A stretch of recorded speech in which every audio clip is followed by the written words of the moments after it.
আসসালামু আলাইকুম রহমতুল্লাহ, আশা করি সবাই সুস্থ আছেন। বন্ধুরা, গত শুক্রবারে ইরানের আইআরজিসি কমান্ডার, নৌবাহিনী কমান্ডার হরমুজ প্রণালীতে সতর্ক করে জানিয়েছেন যে এই পথে আপনারা আমাদের অনুমতি ছাড়া যাবেন না, কেউ যাওয়ার চেষ্টাও করবেন না, তাহলে আমরা কি মিসাইল ফায়ার করব। Alter your course and turn back. If you turn back, you will be safe. If you keep proceeding, you will be destroyed. This is Sepah Navy out. Target BTS Embassy Colombo 5. BTS Embassy Colombo 5. আর এই কথা বলার দেরি, তার আক্রমণ হওয়ার দেরি হয় না। এটার কারণ হচ্ছে কি, ইরানের আইআরজিসি যখন এটা বলেছে, সতর্কতা জানিয়েছে, অ্যালার্ম জারি করেছে, তারপরেও একটি জাহাজ, যুক্তরাষ্ট্রের একটি মালিকানা জাহাজ লুকিয়ে যাওয়ার চেষ্টা করেছে। জানেন তো, সমুদ্র পথটা এমন এক পথ, এটা অনেক বড় পথ। এছাড়া লুকিয়ে যাওয়ার চেষ্টা করলে লুকিয়ে যাওয়া হয়, যেতে পারা যায়।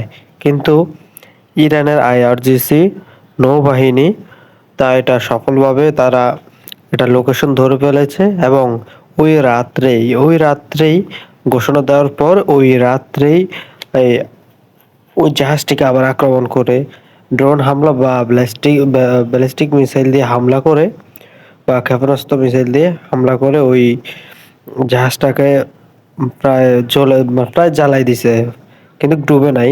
আমি এটা একটা জিনিস বুঝি না, ইরান যতবারই আক্রমণ করে কোনো জাহাজে ওই জিনিসটা ডুবে না। আর যখন যুক্তরাষ্ট্র ইরানের কোনো জাহাজে আক্রমণ করে, ওটা কিন্তু ডুবে যায় অথবা নিহত হয়। এটা তাদের একটা ভালো দিক, আর যেটা আমাদের জন্য একটা নেগেটিভ।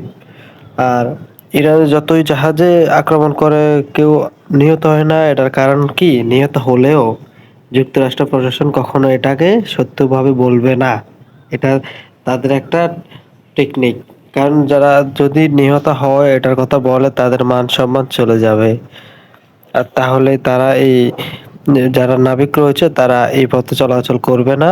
যুক্তরাষ্ট্রের যে এই মাল বোঝাই জাহাজ, তারা আর এখানে প্রবেশ করবে না। এই জন্যই। তবে ইরান আইআরজিসি এই কামটা করলো কিভাবে দেখেন, রাত্রের মধ্যেই প্রায় জ্বালাই দিছে এটাকে। এটা রং বদলাই গেছে রাতে রাতে, আর দেরি করে নাই। ইরানের জনগণও খুশি যে দেখেন, আহ, ইরান গতকাল রাত্রে সতর্কতা জানিয়েছে, অ্যালার্ম দিয়েছে, আর এখন আজকে সকালে উঠে দেখি কি, এটা পুড়ে যাচ্ছে, একটা জাহাজ পুড়ে যাচ্ছে। তাই এই জন্য ইরান বারবার সতর্ক করে বলছে যে আমাদের পথ আমাদেরকে নিয়ন্ত্রণ করতে দিন, আমাদের পথ আমরা নিয়ন্ত্রণ করব, আমাদেরকে টোল দিতে হবে। যারা আমাদেরকে ছাড়া চলে যেতে চায়, তাদের সামনে অনেক খারাপই রয়েছে। যেমন ওই জাহাজটিকে ডুবিয়ে দেওয়ার চেষ্টা করছে, বা ডুবাই নাই, বা জ্বালাই দিছে। তো বন্ধুরা, আমি কিন্তু আপনাদেরকে সরাসরি ভিডিও দেওয়ার চেষ্টা করি। তো অতএব আমার পাশে থাকবেন ইনশাল্লাহ। তো আজকের মতো বিদায়। আল্লাহ হাফেজ।